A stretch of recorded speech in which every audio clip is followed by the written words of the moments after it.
साल विधानसभा के चुनाव होने हैं और उसी सिलसिले में सीएम मनोहर लाल खट्टर जन आशीर्वाद यात्रा कर रहे हैं और वोटरों को लुभाने की कोशिश कर रहे हैं। इस मौके पर सीएम खट्टर से खास बातचीत की हमारे संवाददाता यतेंद्र शर्मा ने।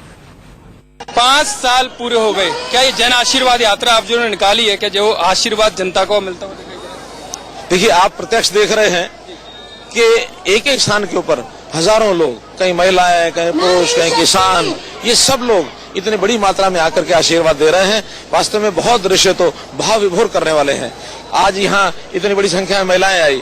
कल एक कार्यक्रम के अंदर पूरा मुस्लिम समाज वहाँ उमड़ा हुआ था, तो इसलिए हर स्थान पर भेदभाव से ऊपर उठ करके, न कोई धर्म का कोई अंतर है, न कोई जातियों का अंतर है, सब लोग मिल करके और हजारों लाखों की हजारों यानी कल कम से कम 1.5 लाख लोग पूरे यात्रा में मुझे 36 स्थानों पर कार्यक्रम में आए। आज दिन भर से भी मुझे लगता है शायद 18वां 20वां कार्यक्रम है, अभी रात तक के कार्यक्रम चलने वाले हैं। वास्तव में बहुत अभूतपूर्व ये दृश्य है, आप भी स्वयं देख रहे हैं। मुख्यमंत्री जी खुद महिलाएं अपने हाथ से शॉल बनाकर लाई हैं, जो आपने स्वीकार किया। आमतौर पर मुख्यमंत्री जनता के पास जाते नहीं है, जाते हुए तो एक दूरी बनाकर रखते हैं। क्या यही एक मनोहर छवि है जो पूरे जनता के मन में आ गई है कि मुख्यमंत्री के पास जो भी आता है उसको अपने पास बुला लेते हैं? यही छवि है मुख्यमंत्री की जो जनता के साथ रहती है? देखिए, जनता का जो प्यार है वो तभी मिलता है जब जनता के मन में जो बात होती है उसको हम पूरा करें। आखिर ये जनता 5 साल पहले कितनी पीड़ाओं को झेल रही थी, कितने भेदभाव को झेल रही थी, कैसे सरकारी व्यवस्थाओं से वो लोग दबे कुचले हुए इस प्रकार का जीवन अपने व्यतीत कर रहे थे। लेकिन 5 साल पहले जनता ने जो हमको आशीर्वाद दिया, उस आशीर्वाद से हमने जो काम किए, 5 साल में कोई भेदभाव नहीं, और पीड़ित व्यक्ति को कैसे उसकी पीड़ा को दूर करना है, ये एकमात्र हमारा जो लक्ष्य था, बिना किसी हिचकिचाहट के हमने उसको पूरा किया। जो कठिनाइयां आई हैं उन कठिनाइयों को हमने दूर किया और व्यवस्थाओं को सुधारा, विकास के काम पूरे किए, लोगों का जनजीवन कैसे खुशहाल हो इसके लिए हमने काम किया, समाज के परिवर्तन ये हमने किए।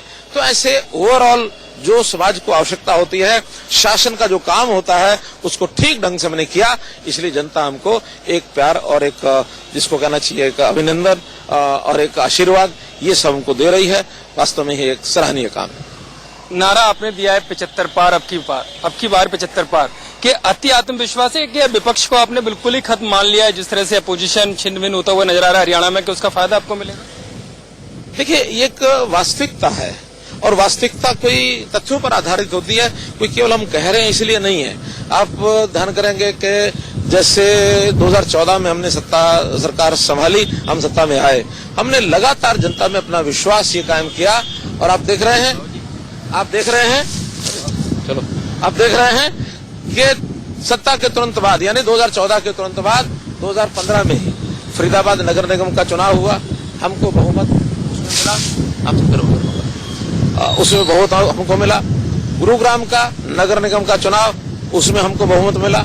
उसके बाद अब देखते हैं कि पंचायतों के चुनाव, जिला परिषद, पंचायत समितियां और नगर परिषद, नगर जो कमेटियां हैं, इन सब में 90% से ज्यादा ये सफलता हमको मिली है। अगर जनता हमको लगातार प्यार दे रही है। डायरेक्ट चुनाव हुए मेयर के 5 नगर निगम में बहुत भारी बहुमत से हम जीत करके आए। लोग कहते थे ये शहरी इलाका है, आपको इसका लाभ मिला है। जींद जो हार्ट ऑफ द जिसको कहना चाहिए हार्डकोर हरियाणा, उस जींद के चुनाव में लोगों ने बहुत चैलेंज किया और बड़े बड़े दिग्गज वो मैदान में उतर गए कि कैसे न कैसे भाजपा के प्रत्याशी को रोकने में कांग्रेस ने तो अपना दिग्गज नेता, जो मैं कहूंगा राहुल गांधी का राइट हैंड पर्सन, जिसकी सारे देश में चर्चा, और लोगों के फोन आने लगे कि अरे सुरजेवाला इतने छोटे से चुनाव में उन्होंने उतार दिया, ऐसा क्यों उन्होंने करना चाहिए था, नहीं करना चाहिए था, किसी सामान्य कार्यकर्ता को करना चाहिए था। मैंने कहा नहीं, हमारा विश्वास है कि चाहे वो खुद भी राहुल गांधी आ जाते हैं ना, तो जींद में तो कम से कम नहीं जीत सकती थी जींद में, और उनकी जमानत जब्त यानी होने से 1000 वोट से बची सिर्फ, तो मामूली अंतर से बचा के ले गए। मेरा ही कहना है कि जनता प्यार दे रही है। इसके बाद लोकसभा में 10 की 10 सीटें हमको जिताई, वो एक हमारा पैमाना है जिसके ऊपर हम ये कह सकते हैं कि इस बार हरियाणा जो है एक अच्छे मार्जिन से, एक अच्छे बहुमत से, जो हमने 75+ की बात की है, निश्चित रूप से वो पूरा होगा और जनता हमको जो आशीर्वाद देगी उसका परिणाम इस प्रकार से निकलेगा।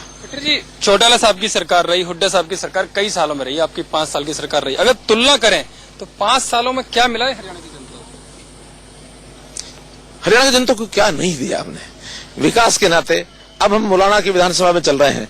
मुलाना विधानसभा के अंदर एक विधानसभा में 1300 करोड़ रुपए का 5 साल में काम किया। हमारी बहन संतोष चौहान यहाँ है, ये बता दें कि आज से पहले 48 साल में इस प्रमाण में कभी विकास के काम हुए? यहाँ फ्लाईओवर, यहाँ पुल बन गए, यहाँ सड़कें, 4 लेन, अभी जिस सड़क के ऊपर 4 लेन पर जा रहे हैं ये अभी हमारे कार्यकाल में बनी है। जिस सड़क से पीछे आ रहे हैं वो लगातार कालाम तक ये सारी सड़कें बनी है। तो इस प्रकार से ये सारे काम, अभी शाहबाद के ऊपर पुल बनाए गए हैं, कितने गांव के अंदर कम्युनिटी सेंटर बनाए गए हैं, एक एक गांव में कम्युनिटी सेंटर, खेल स्टेडियम बनाए गए हैं, गांव की मूलभूत आवश्यकताएं, ग्राम सचिवालय बनाए गए हैं, मूलभूत आवश्यकताएं, ये सब हमने पूरी की है। और इसके कारण से गांव में भारतीय जनता पार्टी के बारे में एक सोच बनी है कि एक डिलीवर करने वाली सरकार है, जो ये कहते हैं वो पूरा करते हैं। कभी हम ऐसा काम नहीं अपने जिम्मे लेते जो अभी तुरंत शायद हमारे लिए करना संभव ना हो या करने में कठिनाई हो। हम कहते हैं उसकी फिजिबिलिटी कराएंगे। जब भी कभी वो काम फिजिबल होगा, उस फिजिबिलिटी के आधार के ऊपर उस काम को हम कराएंगे और तब हाँ करेंगे।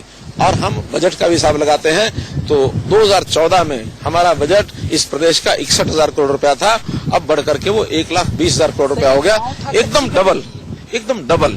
जब डबल बजट हमने किया है तो कहीं ना कहीं से साधन भी बढ़ाए हैं, कहीं आमदन भी बढ़ी है और लोगों की आवश्यकता के हिसाब से काम भी किए हैं। इसलिए लोग प्रसन्न हैं, खुश हैं। कोई आज भी आपने देखा, जब मैंने पूछा कि किसके घर में गैस सिलेंडर नहीं है, इतनी बड़ी सभा में लगभग ये 5,000 महिलाओं में से 3 हाथ खड़े होते हैं कि उनके घर में गैस सिलेंडर नहीं है। और हमने हर जगह चैलेंज किया है कि किसी के घर में गैस सिलेंडर नहीं है, जाके बताओ, 48 घंटे के अंदर आपको सिलेंडर पहुंचेगा। तो मैंने देखा भी, आपने तुरंत डीसी साहब के लिए निर्देश भी जारी किए, कोने में जाकर खड़े हो जाते हैं। मैं तो यहाँ से भी आगे कहता हूँ, कोई कठिनाई अगर एडमिनिस्ट्रेशन नहीं दे पाता है तो हमारे जो राजनीतिक जितने नेता हैं, यहाँ तो मैंने नहीं कहा, वरना मैं कह देता हूँ, हमारी एमएलए संतोष सारवान, इनके घर से जाकर के गैस सिलेंडर उठा लो। हम उन सुनिश्चित करते हैं कि उसके घर में गैस सिलेंडर जरूर पहुंच जाए। कल बड़ी रैली पूर्व मुख्यमंत्री हुड्डा साहब ने की, तो वो खुद मान रहे हैं कि कांग्रेस अब पहली जैसी नहीं रही है, बदल गई है। देखिए, अब वो जिसको कहना चाहिए, उनके पास किसी प्रकार का कोई प्रोग्राम नहीं, कोई विजन नहीं, कोई विचार नहीं, और भटके हुए आदमी की तरह जैसा कुछ कहा जाता है ऐसा भटकाव उनकी कल की बातचीत में आया। लोगों को बहुत आशाएं, अपेक्षाएं थी कि कोई बहुत बड़ा काम हो जाएगा, बहुत बड़ा पहाड़ टूटेगा। मैंने कहा पहाड़ टूटना तो अलग बात, खोदा पहाड़, निकली चोइया, वो भी मरी हुई। दोनों पिता हो या बेटे हो, अब 370 का समर्थन करते हुए नजर आ रहे हैं, जो आपकी पार्टी का एजेंडा रहा। 370, मेरा कहना कि आज तक वो कांग्रेस में थे, क्या वहाँ भाड़ झोंक रहे थे? आज से पहले 370 उन्होंने क्यों नहीं कहा कि 370 हटाना चाहिए? आज जब जनता मान रही है, जनता को ये बात जच गई है कि 370 हटाना चाहिए, आज वजूद बचाने के चलिए आज वो जनता को एक धोखा देने के लिए अपनी जो बात कही जाती है, उस धोखे में जनता को वो कह रहे हैं, ये संभव है नहीं। यहाँ पर वक्त एक छोटे से ब्रेक का है, आप देखते रहिए इंडिया न्यूज।